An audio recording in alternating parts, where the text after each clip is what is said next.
जब हम रीडिंग की बात करते हैं तो मन में अक्सर ये सवाल आता होगा कि हमें क्यों पढ़ना चाहिए। हमारी लाइफ तो अच्छी खासी चल ही रही है ना कोई प्रॉब्लम है, ना कोई दिक्कत है, तो फिर हमें क्यों बुक्स पढ़नी चाहिए और भला पढ़ कर के हमें मिल भी क्या जाएगा। ऐसा ही एक सवाल एक दिन एक क्वेश्चनर ने जिद्दू कृष्णमूर्ति जी से पूछा और जिसका जवाब बहुत ही प्यारी तरीके से कृष्णमूर्ति जी ने दिया। उन्होंने ये कहा कि आप कभी नहीं पूछते कि हमें खाना क्यों खाना चाहिए, आप कभी नहीं पूछते कि हमें खेलना क्यों चाहिए। आप जब किसी नदी को देखते हैं तब आप नहीं पूछते कि हम भला इस नदी को क्यों देखें। आप जब हिंसा करते हैं किसी के प्रति तब आप ये सवाल नहीं पूछते कि हम हिंसा क्यों कर रहे हैं। हम अगर किसी चीज़ को लेकर ये क्वेश्चन करते हैं कि हमें ये क्यों करनी चाहिए, तो ये हम इसीलिए कह रहे हैं क्योंकि हमें वो चीज़ करनी पसंद नहीं है।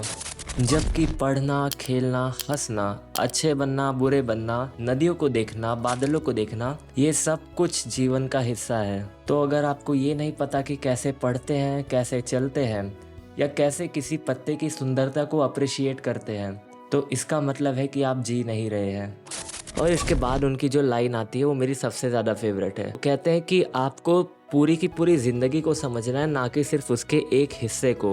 और इसीलिए आपको पढ़ना चाहिए, आपको आसमान की तरफ देखना चाहिए, आपको गाना चाहिए, आपको नाचना चाहिए और आपको पोएम्स लिखने चाहिए और आपको सफरिंग को भी फेस करना चाहिए और समझना चाहिए, क्योंकि यही सारी चीज़ें हैं जो कि ज़िंदगी है। और यहाँ पे सबसे ज़्यादा ज़रूरी बात यह है कि उन्होंने सफरिंग को भी इंक्लूड किया है। उन्होंने ये नहीं कहा है कि stay happy all the time, keep smiling 24/7। नहीं, वो कह रहे हैं कि सफरिंग भी लाइफ का एक हिस्सा है, जो कि हम में से 99% लोग नहीं मानते हैं। हम सफरिंग से हमेशा मुंह छुपाते हैं, भागते हैं और शायद यही वजह है कि हम इतने ज़्यादा और परेशान हैं अपने जीवन में। तो इसीलिए आप अपने आप को लिमिट ना करें। लाइफ आपके सामने जो चीज़ें प्रस्तुत कर रही है सबको एक्सेप्ट करो, फिर चाहे वो सफरिंग हो, फिर चाहे वो रीडिंग हो, डांसिंग हो, सब कुछ करो, क्योंकि यही सब मिलकर के लाइफ बनती है और ऐसा ही एक इंसान जीवित कहलाने लायक है।